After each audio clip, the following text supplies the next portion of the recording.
Dina has asked a question concerning book covers and titles.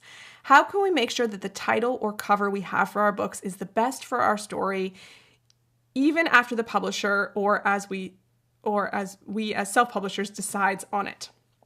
She has no idea if she's overanalyzing, but would like to know. Maybe a webinar on covers of books, titles of books, etc. That does sound like a good webinar. We are hoping to do more in the self-publishing space in terms of courses, so that's a good topic for that. I will say, just first and foremost, writers tend to overanalyze this stuff anyway. You know, we're so close to the story, it can be really hard to pick out a cover or really hard to pick out a title and stick with it and not second guess it, which is one of the reasons in the traditional publishing space, the publisher doesn't always give the writer kind of full authority on it, especially with the cover design. The publisher usually designs the cover and they show it to the writer, and the writer can sometimes make changes and sometimes not. Which can be good and bad. It can be bad because you don't have a lot of control. It can be good because you don't have a lot of control. So you can't overstress because it's kind of the decision's already been made. One piece of advice, though, I do have for you is some advice that I actually got from Tim Ferriss. I don't know if you're familiar with him. He wrote the 4-Hour Workweek, among others. It's probably on his blog somewhere if you search for it.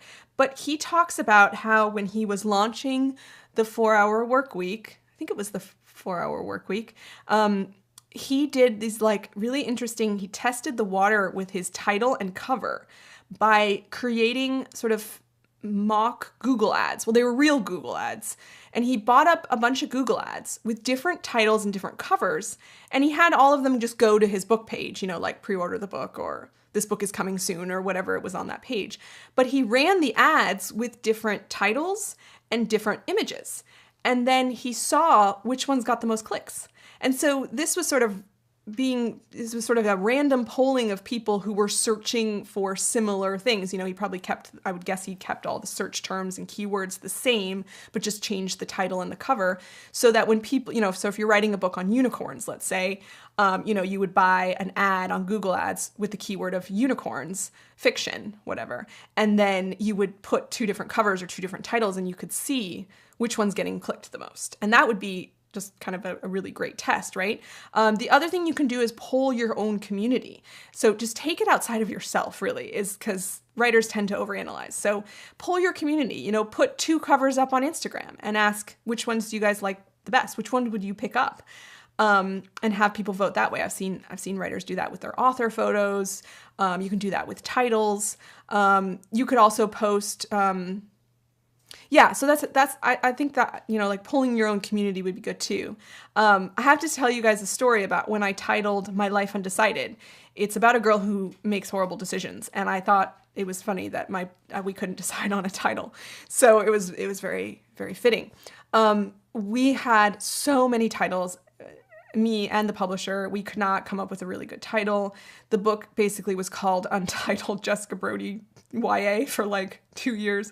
And I finally just went out to everyone I knew and I sent out an email and I said, okay, I'm offering a $100 gift card to the place of your choice if you come up with the title that we choose.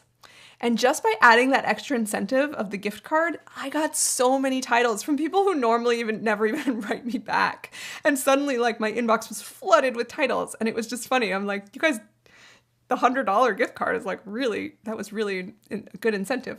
But we ended up choosing a title from one of those emails. And it was My Life Undecided. And we sent him a $100 gift card.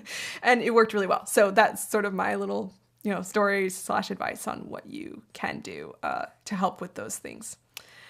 If you enjoyed this video, we've got a lot more on writingmastery.com. Check the description for links to our blog, free writing tools, and more. Happy writing.